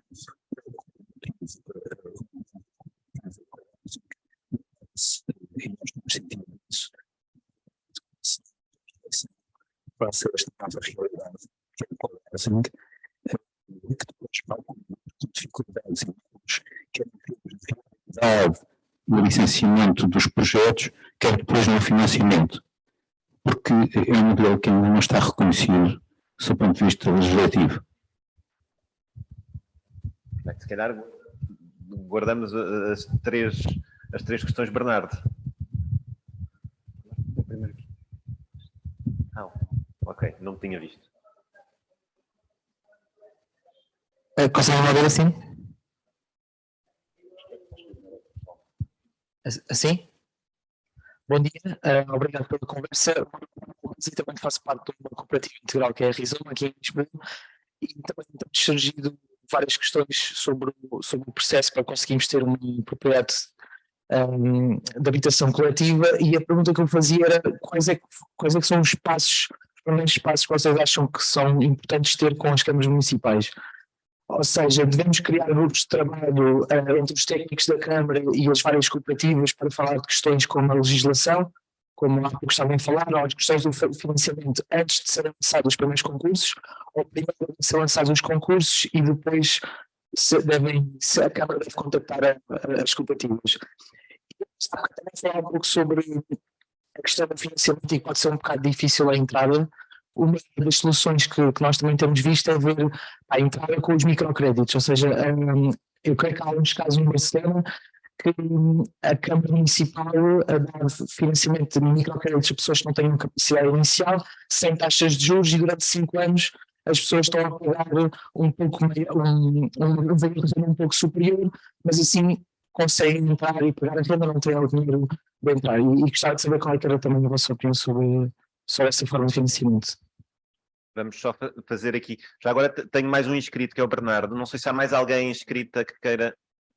Eu só queria fazer uma retificação, estava-me aqui a chamar a atenção, não é caos, é a aldeia do caos, cooperativa de habitação e construção de solidariedade social. Muito bem.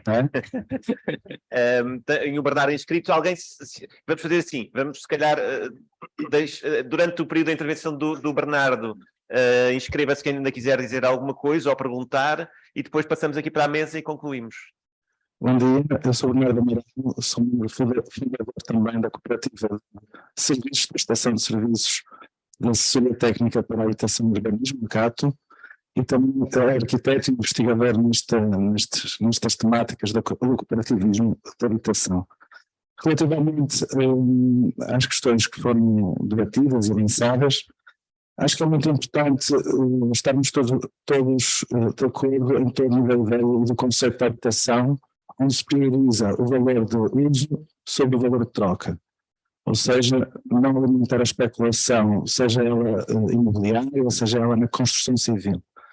E se nós realmente conseguimos fazer isso através das cooperativas, de eliminar o agente do produtor imobiliário com fins de lucro, acho que é importante também ativar o setor de financiamento, seja ele através de bancos criados para o efeito, ou através de medidas que o Estado possa promover para facilitar esse tipo de operações, com juros mais baixos, por exemplo, ou mesmo sem juros.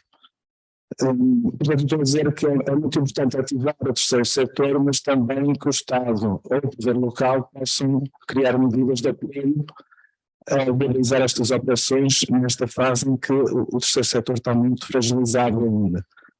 Vamos também, como vamos a possibilidade do Estado ser do poder local ser um parceiro ao Estado na cedência de terrenos, eu diria 50 a 100 anos, talvez, não menos que isso, ou então em questões fiscais, não é? Reduzir os impostos para operações de produção de habitação, seja na parte por exemplo, da construção civil ou da aquisição de materiais. Se nós tivermos o IVA ou o IRC reduzido drasticamente, torna muito mais atrativo a possibilidade dos construtores também conseguirem preços mais baixos. Isto enquanto de cooperativas de construção civil, que seria um objetivo a médio e longo prazo, ou seja, cooperativas sem fins lucrativos na área da construção civil. Os seus trabalhadores, obviamente, mas sem fazer disso um cooperativo, sem fazer do lucro o seu objetivo principal. Portanto, acho que há um caminho de correr muito grande em Portugal. Esse nome é um exemplo excelente. Nos anos 60, 70, 80 também podemos dar algumas dicas, ou mesmo outros países europeus estão lembrados da indústria da Holanda, etc. Então é uma questão de encontrarmos o nosso caminho em Portugal, mas o mais rápido possível. Não é ficar à espera que venham cooperativas, mas construir agora com o Estado, com o poder local, medidas, apoios que permitam e viabilizem a construção das primeiras cooperativas já este ano ou no próximo ano e que a partir daí começa-se a trabalhar. Portanto, é um comentário que eu lanço a vocês. Bem, e comentário...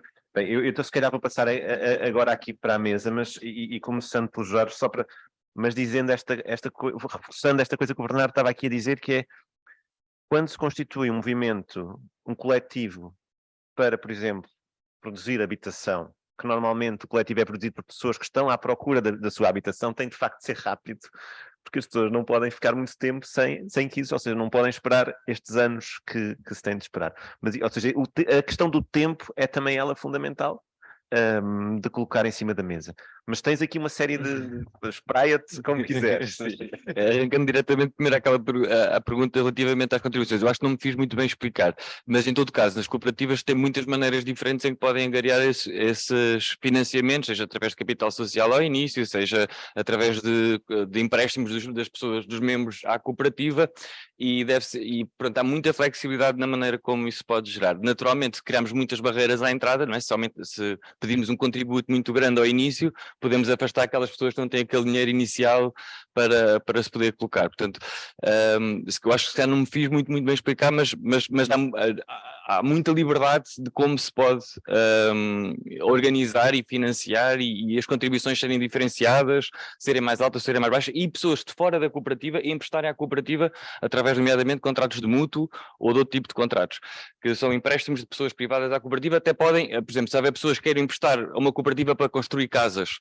a pessoa não quer viver naquela casa, mas tem dinheiro poupado e quer emprestar à cooperativa. Cooperadores e investidores, não é? Que está configurado Também na lei. há cooperadores e investidores, e há os contratos de mútuo que têm menos restrições até que isso. E, portanto, a cooperativa pode até dar uma taxa de juros à pessoa privada que emprestou aquele dinheiro à cooperativa. Portanto, há muitos modelos para a gente poder financiar este bolo, que realmente é o nosso grande entrave, porque estamos a lidar com investimentos iniciais muito grandes.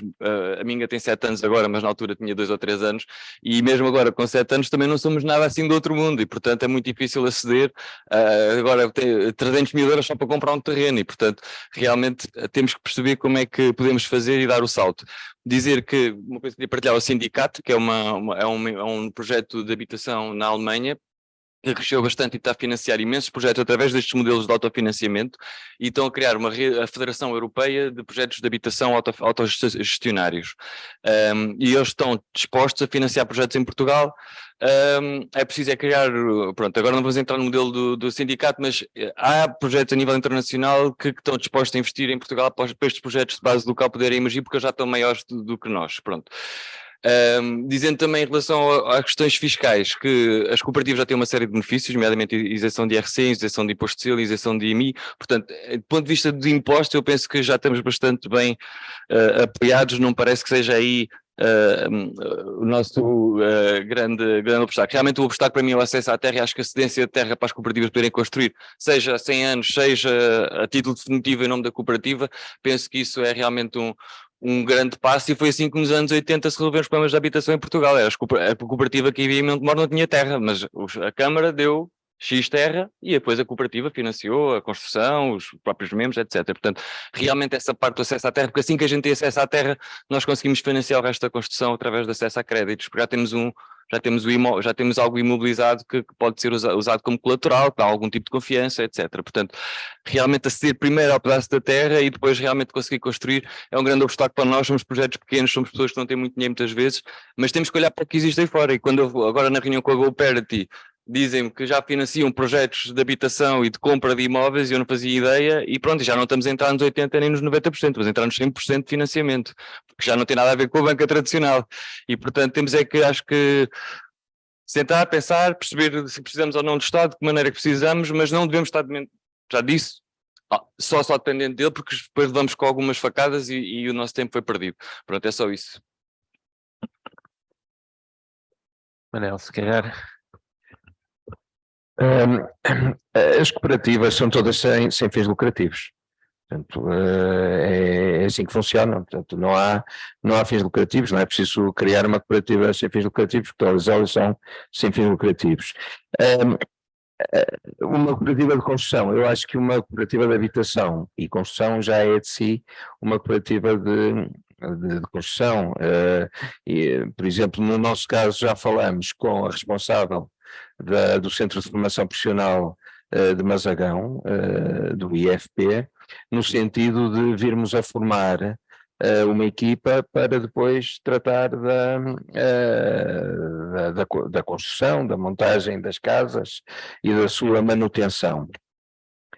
Em relação aos títulos ou às formas de funcionamento das cooperativas, enfim, os títulos, como já foi falado aqui, títulos de capital têm a ver com o capital social, mas as cooperativas também podem emitir títulos de investimento, ou seja, pessoas que não são cooperadores podem apoiar os projetos da cooperativa, e nós tivemos efetivamente algumas pessoas que, não sendo cooperadoras da ECG, decidiram apoiar o projeto, investindo parte das suas poupanças e obtendo uma remuneração por elas, enfim, para um determinado tempo de maturidade do investimento. Uma das coisas que o atual Ministro da Economia lançou era a ideia da emissão de obrigações com garantia do Estado. E se de facto o Banco de Fomento avançasse para a emissão de obrigações, ou para a possibilidade de emissão de obrigações com garantia do Estado, isso seria ótimo para as cooperativas, porque aí, se nós tivéssemos do lado das autarquias algum apoio no ceder de terrenos, que esse é um dos pontos fortes da equação, e o outro, termos acesso, dependendo de cada projeto, se eu preciso de 960 mil euros para o projeto X, então vou ao mercado e vou buscar dinheiro. Se fosse sozinho, tinha que pagar um prémio brutal para obter esse financiamento, mas se for acompanhado pelo Estado, se calhar a coisa é bastante diferente. Não consigo ainda perceber porque é que não avançou a ideia, mas era algo que, quanto a mim, seria muito importante para as cooperativas. Anders, última intervenção, não sei, eu coloco-te também aqui uma questão que me parece importante, que tem a ver com aquilo que tem sido dito, um bocadinho desta relação, às vezes mais tensa, outras vezes menos tensa, entre o cooperativismo e o decisor político, e lembro-me sempre que a Cristina dos Laborda repete, apesar do Laborda ser assim um simbólico exercício que teve muito apoio político da autarquia, do município, da Ada Colau, a Cristina diz sempre, bem, mas o contrato de concessão inicial foi assinado com o governo anterior de centro-direita. Portanto, esta ideia importante do cooperativismo ser além do processo político normal e do processo político de transição entre diferentes partidos e estruturas e até visões políticas, que é normal, ter-se uma estruturação que permite, ao longo dos anos, manter, porque as cooperativas essas sim não podem durar, não podem estar dependentes de ciclos de 4 em 4 anos, de ciclos eleitorais de 4 em 4 anos. Ou seja, como é que vocês veem, a partir, e tendo consciência, pelo menos esta é a minha opinião, que houve um grande incentivo e um apoio político claro, como é que isso enfrentará a possibilidade de, por exemplo, daqui a uns tempos já não terem apoio político claro das autarquias, da região, do município?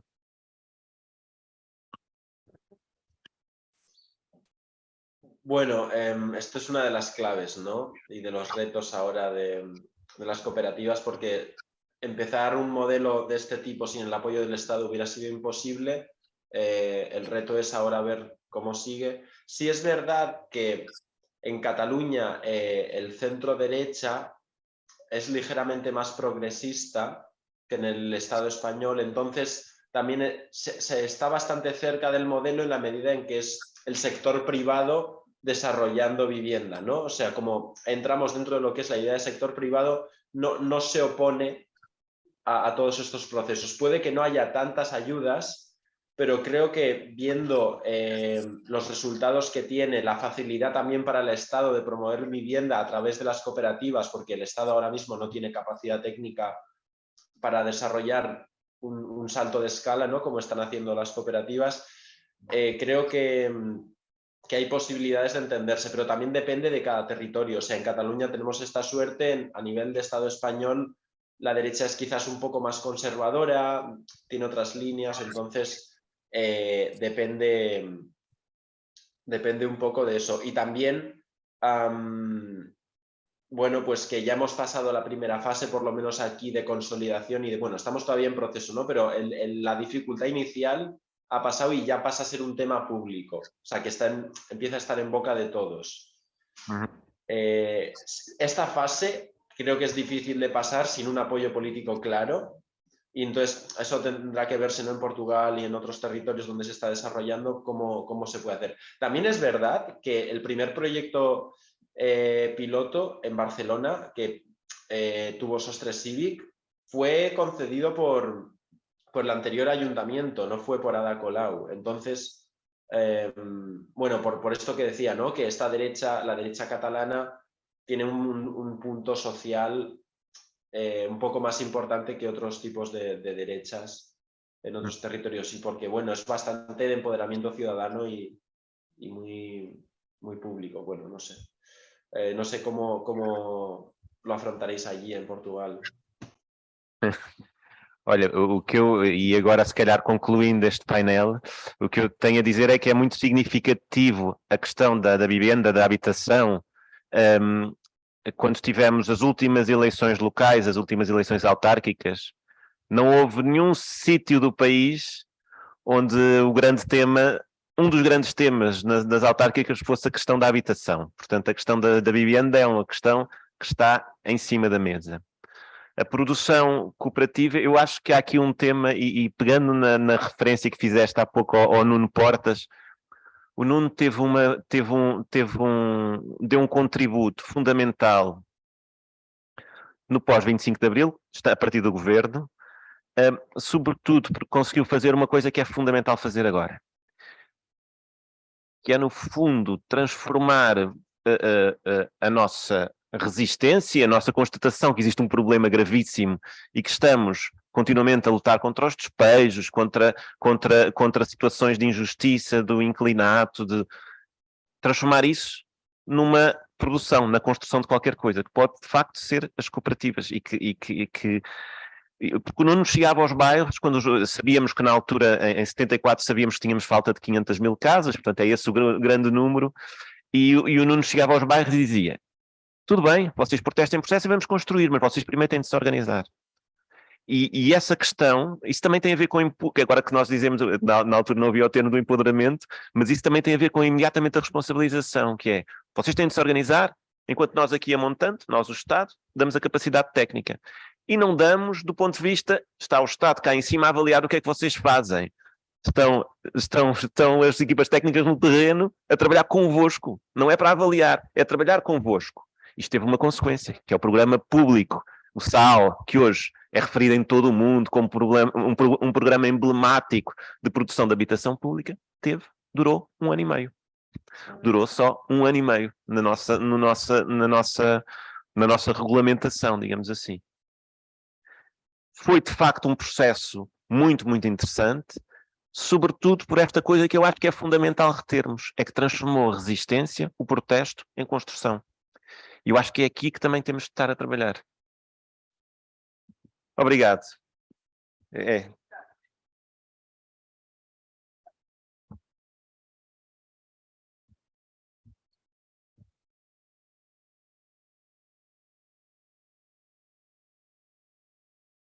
Eu vou ler, quer dizer, vocês todos lerem. Seria um comentário do Rui Polito Valente. Seria interessante tentar perceber por que razão parece existir falta de continuidade em alguns projetos para aprendermos com dificuldades do passado, ainda que agora se falou na cidadania e território que tinha imenso potencial, mas que hoje está ausente destas iniciativas.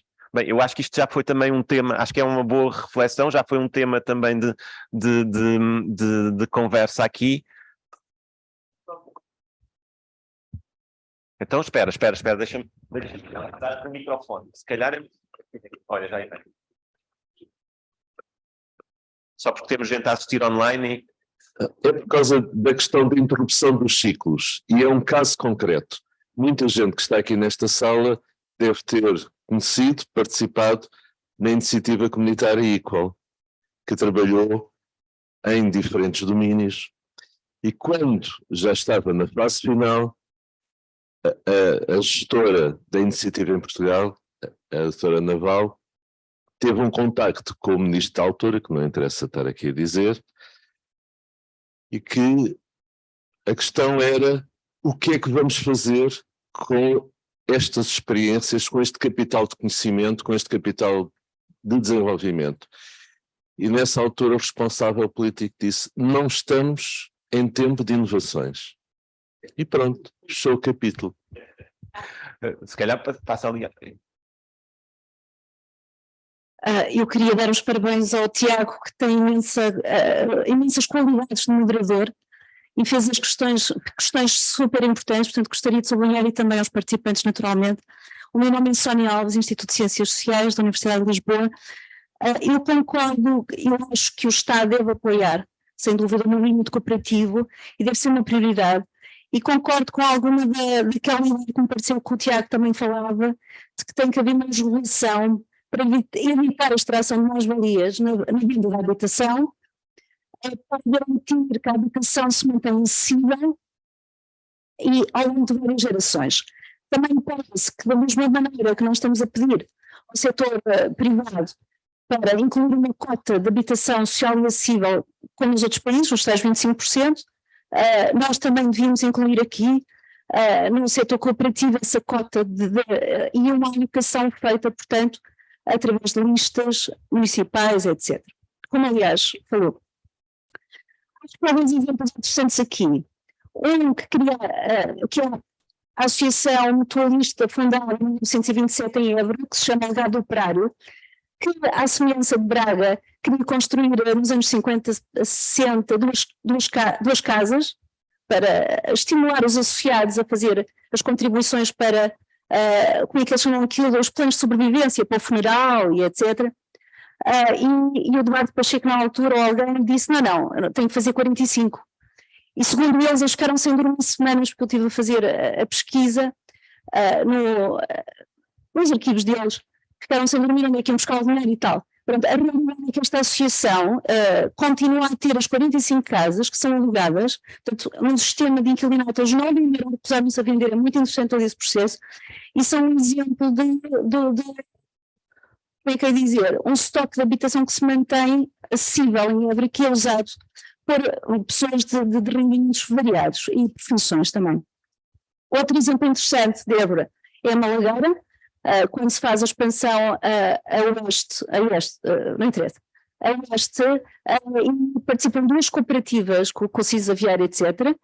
Uma das condições era que uma grande porcentagem fosse para a habitação social, e manteve-se não se sabe qual é que é a habitação social, manteve-se a tal aparência exterior toda igual, com aquele projeto do CIS Aviário e uma distribuição. Portanto, acho que o caminho é esse. Obrigado.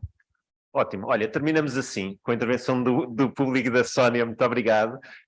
De uma forma também não hierarquizada e destruindo esta ideia de palco e terminamos em conversa e vamos continuar as conversas nas próximas sessões. Muito obrigado a todos e a todas.